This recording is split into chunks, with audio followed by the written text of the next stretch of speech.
आज मध्य प्रदेश से एक बड़ी खबर निकल कर के सामने आई है, जहां पर विजयपुर से जो विधायक थे मुकेश मल्होत्रा, उनके जो चुनाव को हाई कोर्ट के द्वारा शून्य घोषित कर दिया गया है। और एडवोकेट के द्वारा बताया गया है कि जो मुकेश मल्होत्रा थे, उनके द्वारा जो नामांकन दायर किया गया, उस समय जो एफिडेविट होता है, उसमें जो आपराधिक रिकॉर्ड की जानकारी है, उसको पूरी तरीके से नहीं प्रदर्शित किया गया। और इस पर जो हाई कोर्ट के द्वारा एक निर्णय दिया गया और फिलहाल के समय में चुनाव को शून्य घोषित कर दिया गया और 15 दिन का जो विंडो मिली है, जिसमें अगर वो चाहते हैं तो स्टे ले सकते हैं। लेकिन फिलहाल के समय में पूरी तरीके से उनकी विदायगी पर जो तलवार है, अब वो लटक चुकी है। और पूरे ही इस मामले में जो कह सकते हैं एडवोकेट और रामनिवास रावत भी हमारे साथ मौजूद हैं, और उनसे भी हम बात करके बताएंगे कि क्या कुछ कहा है हाई कोर्ट ने। फिलहाल के समय में 7,000 जो है वोटों के चुनाव से जो रामनिवास रावत हैं, जिनकी हार हो गई थी, और जो हालांकि कांग्रेस से दल बदल करके बीजेपी में पहुंचे थे और बीजेपी ने उनको मंत्री बनाया था, लेकिन उपचुनाव में उनकी हार के बाद में उनको अपना मंत्री पद से हाथ धोना पड़ गया था। लेकिन फिलहाल अब हाईकोर्ट के आदेश की तरफ से एक बड़ा फेरबदल होते हुए दिखाई दे रहा है। देखिए, फैसला अपलोड हो चुका है, उसे आप देख सकते हैं। न्यायालय चुनाव सुधारों के साथ साथ न्यायिक प्रक्रिया में ये चुनाव आयोग द्वारा निर्देश दिए गए हैं, माननीय सुप्रीम कोर्ट के निर्देशों के आधार पर, कि नामांकन भरने वाला प्रत्याशी अपनी समस्त जानकारियां शपथ पत्र में भर कर दे। उसमें आपराधिक प्रकरण भी दिए जाने आवश्यक थे। उसने आपराधिक प्रकरणों की जानकारी छुपाई, उसके आधार पर मैंने रिट लगाई और माननीय न्यायालय ने आज रिट स्वीकार कर दी है।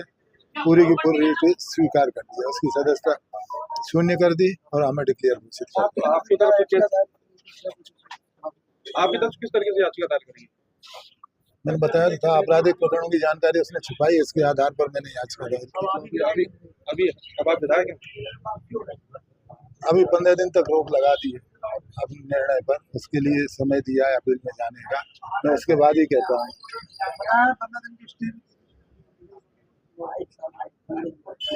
जी, वो तो एक न्यायिक प्रक्रिया है, लोगों को न्याय के लिए जाने का समय सभी प्रकरणों में ज्यादातर दिया है।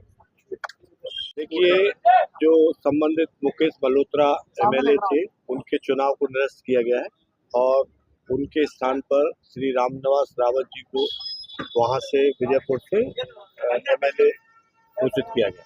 एमएलए घोषित कर दिया गया या अभी केवल डिसीजन दिया? नहीं, घोषित कर दिया है।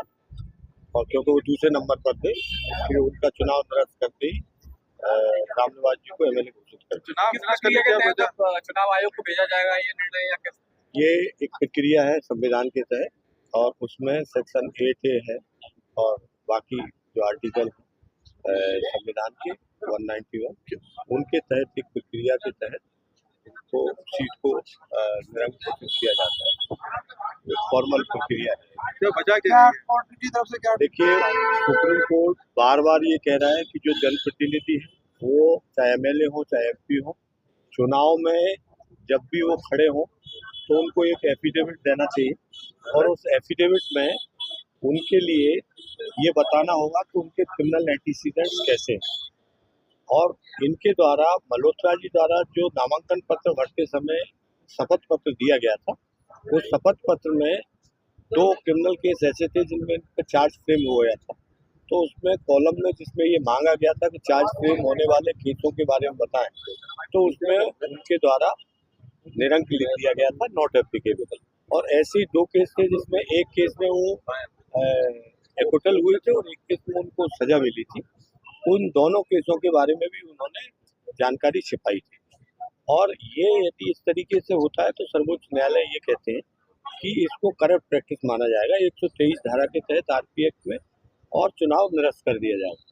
तो ये उन्होंने पाया है और उच्च न्यायालय द्वारा संबंधित का चुनाव महत्वपूर्ण जानकारी क्रिमिनल एंटीसीडेंट्स की छिपाने के कारण चुनाव को निरस्त किया गया। और साथ में ही क्योंकि दूसरे नंबर पर रामनिवास रावत जी रहे थे, तो दूसरे नंबर वाले जो अभ्यर्थी थे उनको वो एमएलए वहां से विजयपुर से डिक्लेयर किया।